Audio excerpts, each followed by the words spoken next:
Welcome to the Whitwam Wealth Real Estate Podcast. Today's episode is Flipping the Script, 3 Keys to Profitable House Flipping.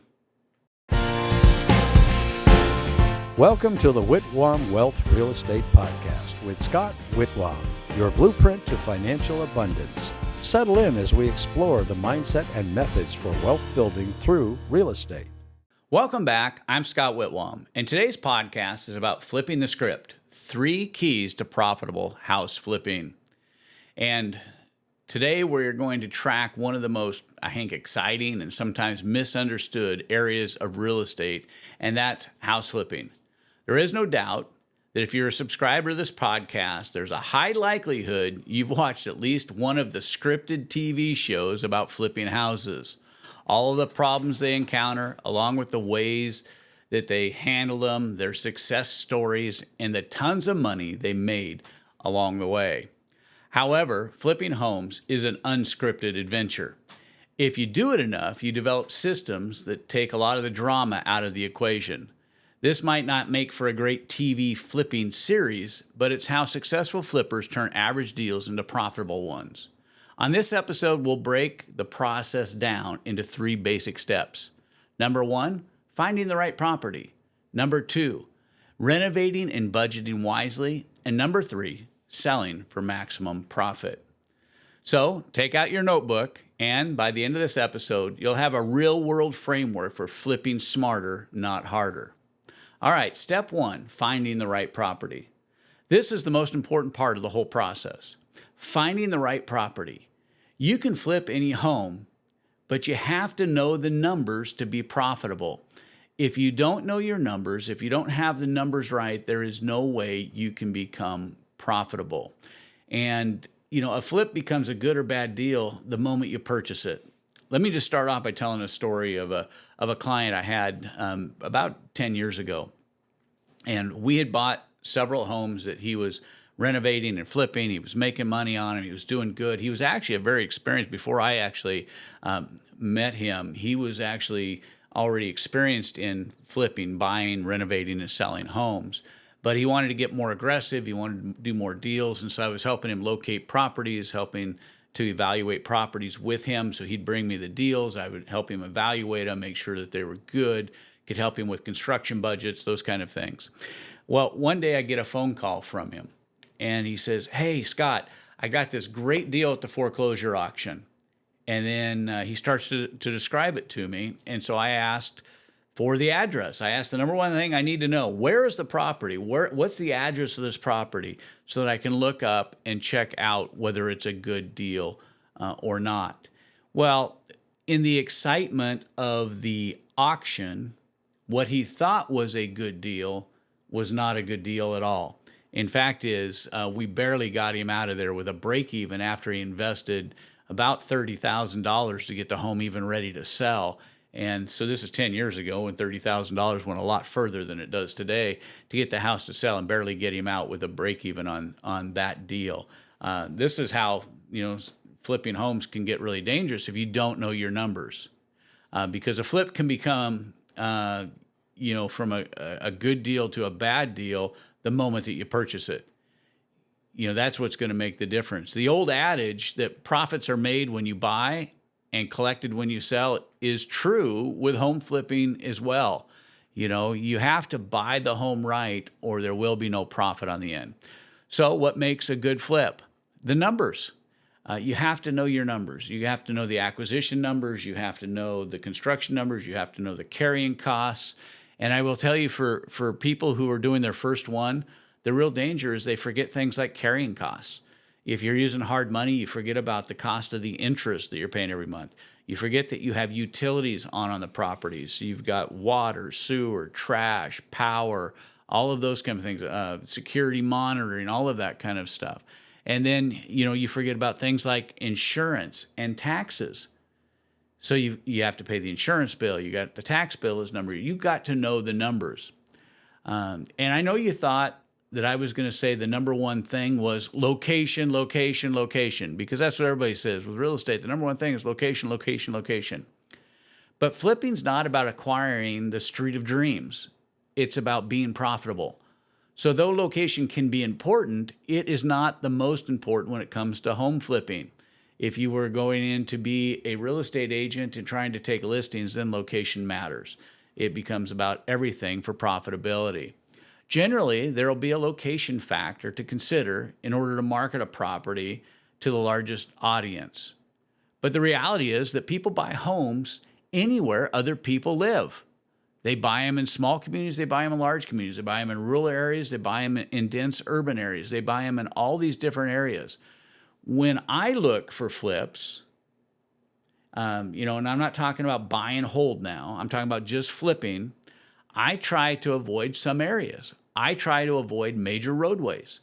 I try to avoid properties that are backed up to freeways. I try to avoid properties that are abutting commercial developments. That's me.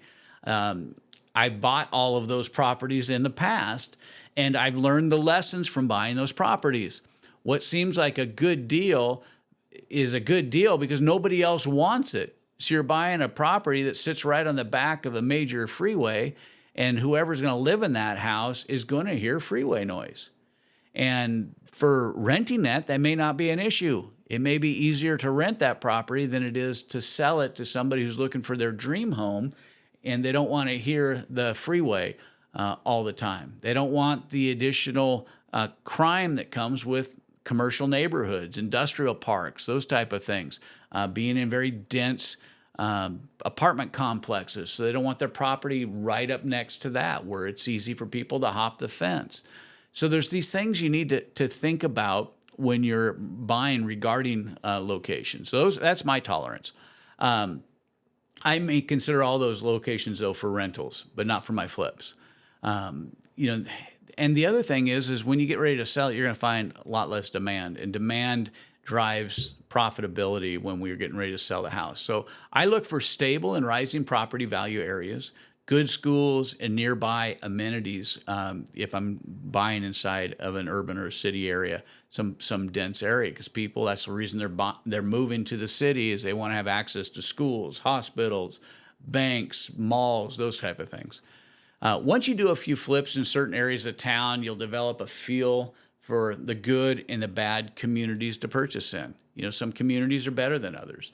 I have purchased in some communities, just a mile away from where I did really well, and found out that really people didn't want to be there for a myriad of reasons. You don't need the finest area in town. There's some basic rules that we follow. Again, we're not trying to buy the highest end. We're trying to buy the best value. So there's some rules that we follow when we do this. Others teach what they call the 70% rule, but it doesn't work in all markets.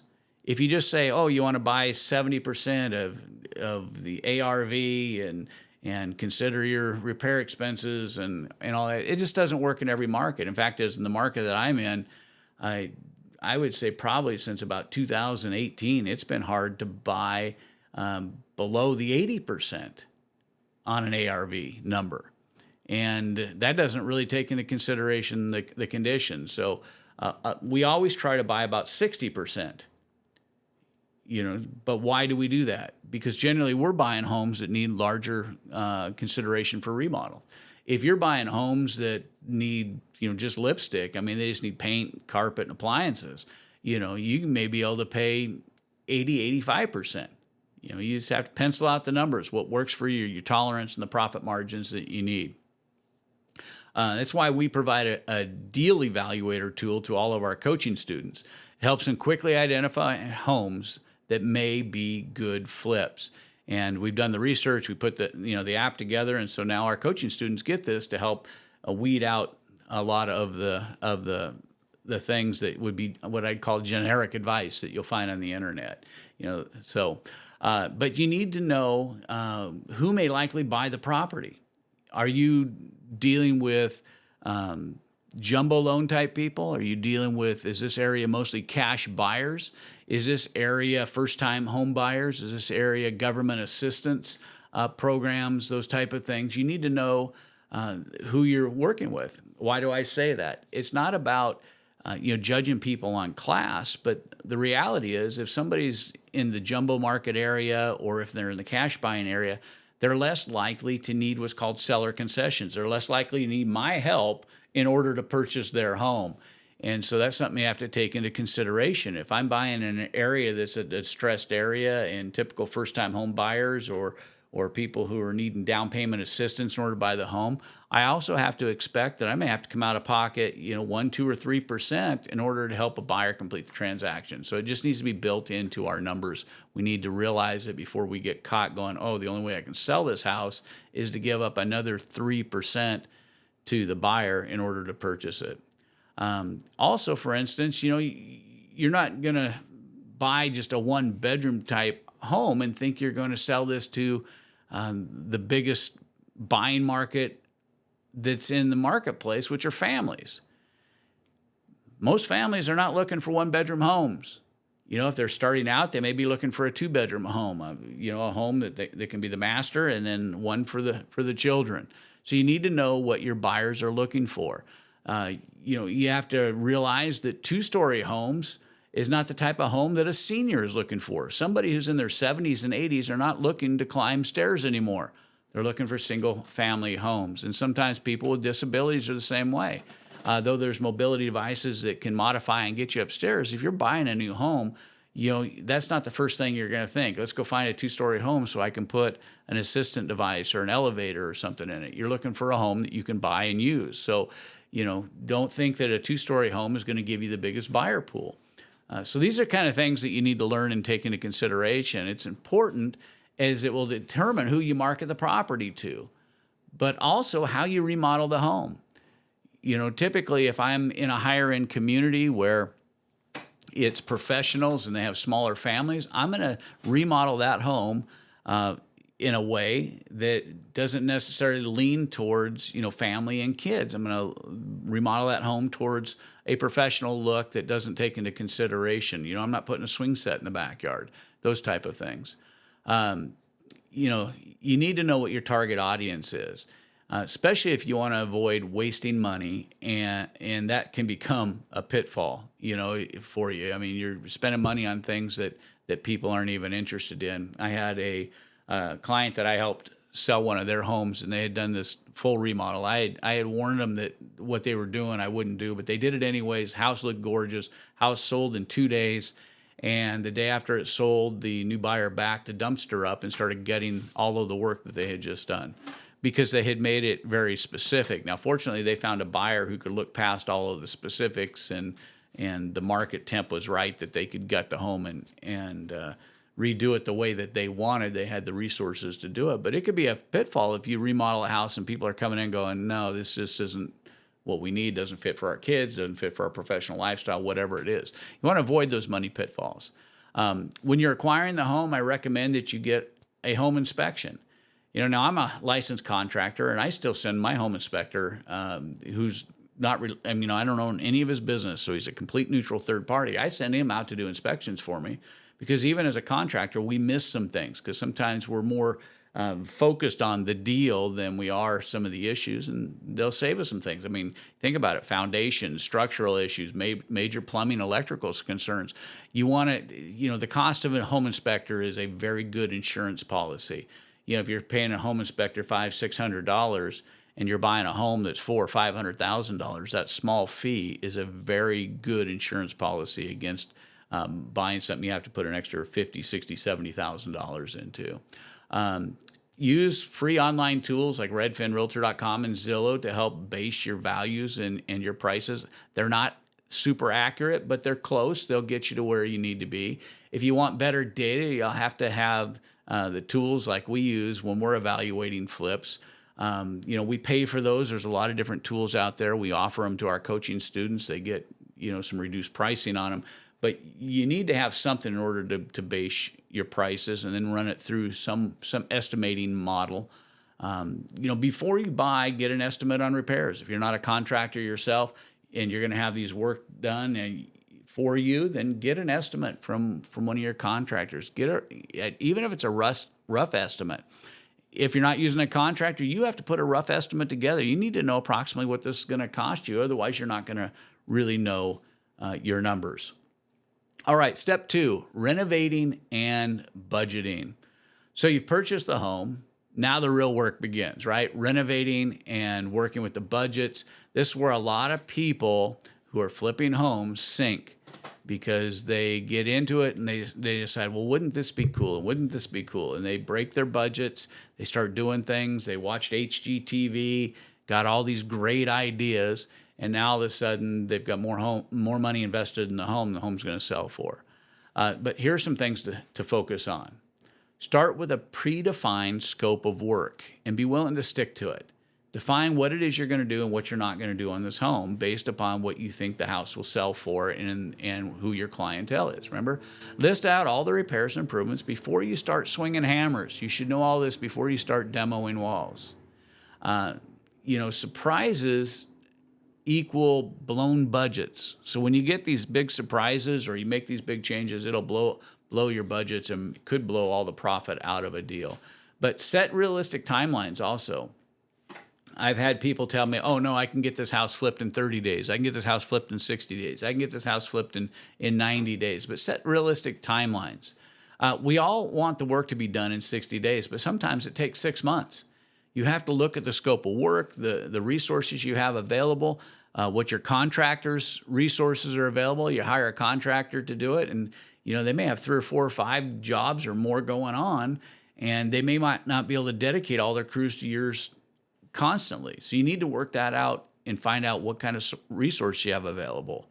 The labor, how available are the supplies that you want, the finishings you want to do in the home, and how long it may take to get permits. I mean, if you're adding on maybe a bathroom or another room to the house, or maybe there's something structural you're doing in the house, you're going to be taking out walls, you have to have a permit.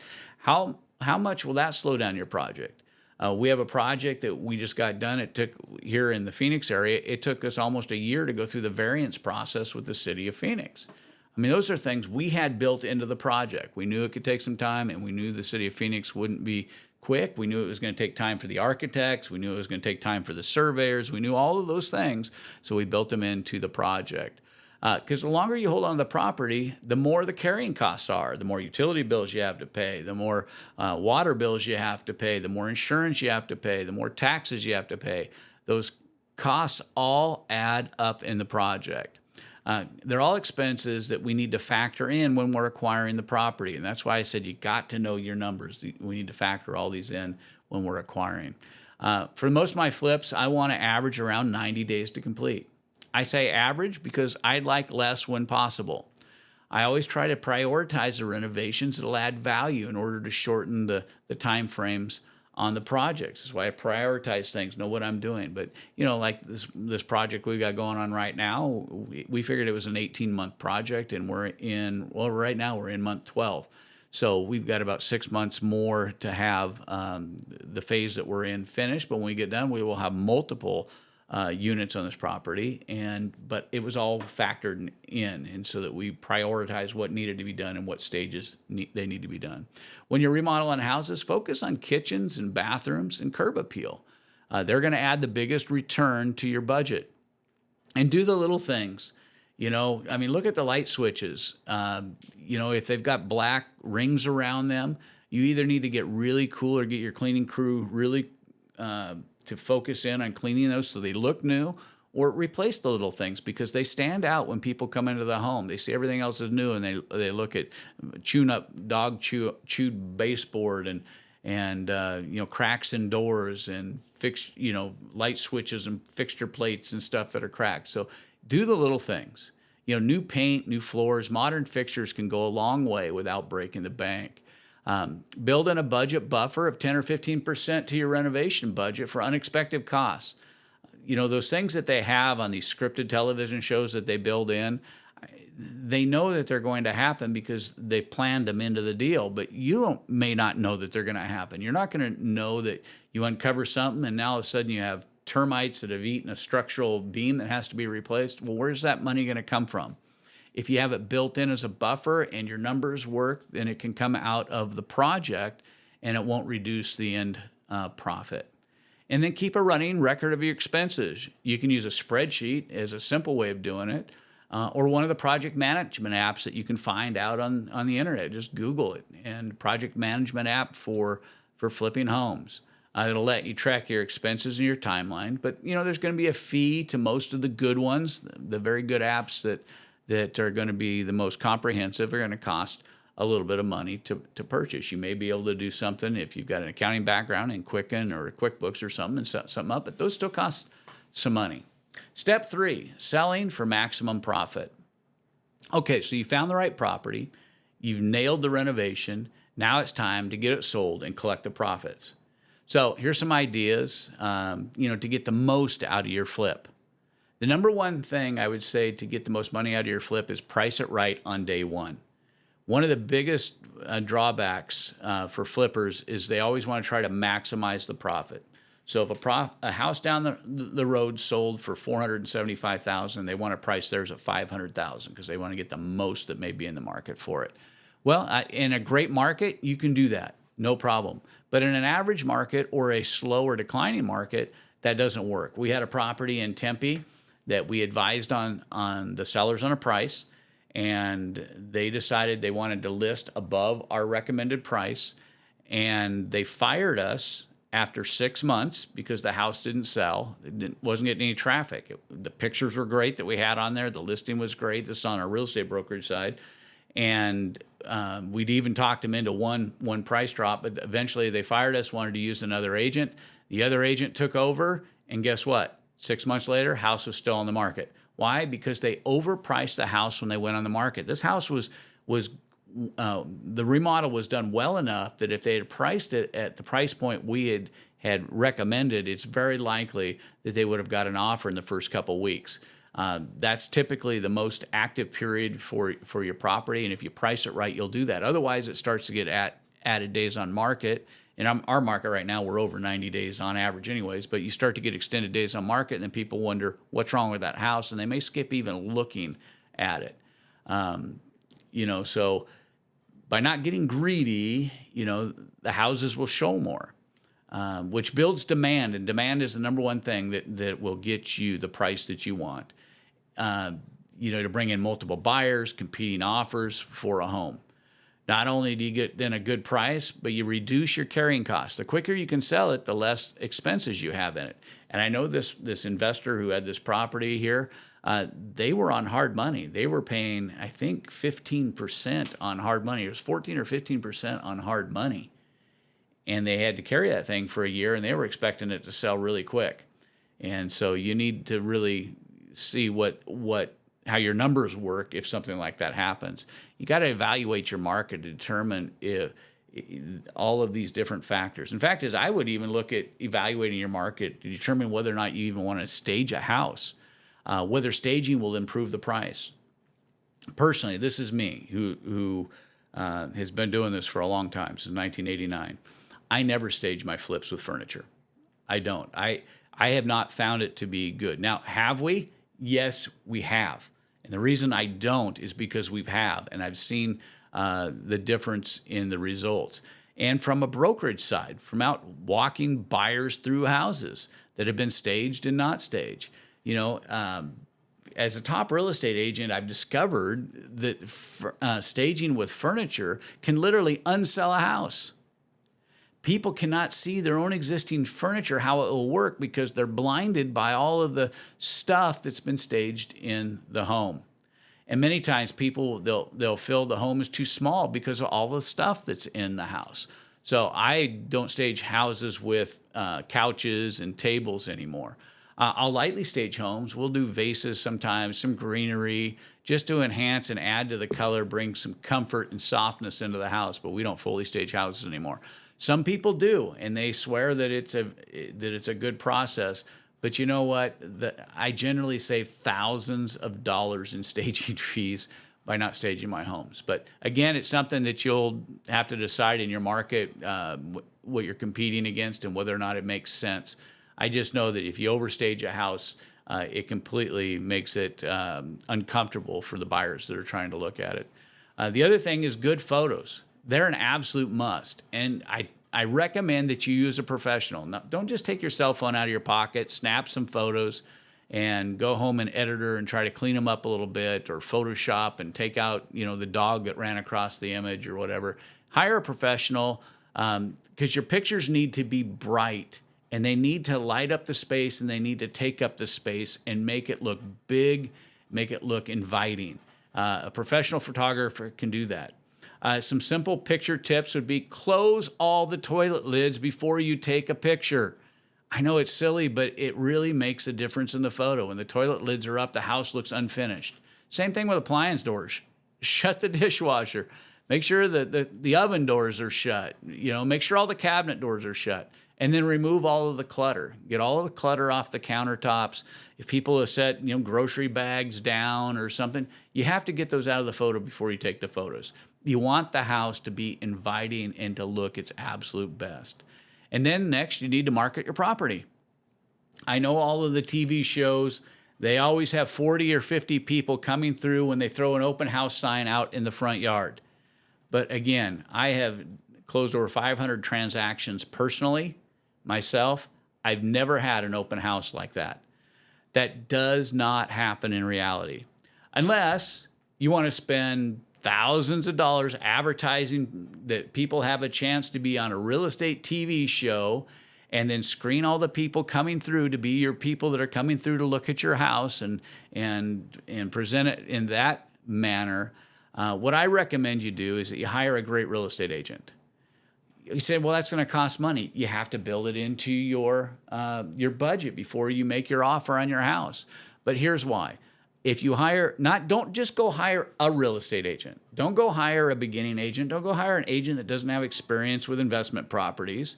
Go hire a great real estate agent. Have them get the house on the MLS. Great agents are going to get the house on all of the top websites in your market to market the home with you. And then you can add it to all the free sites like Facebook.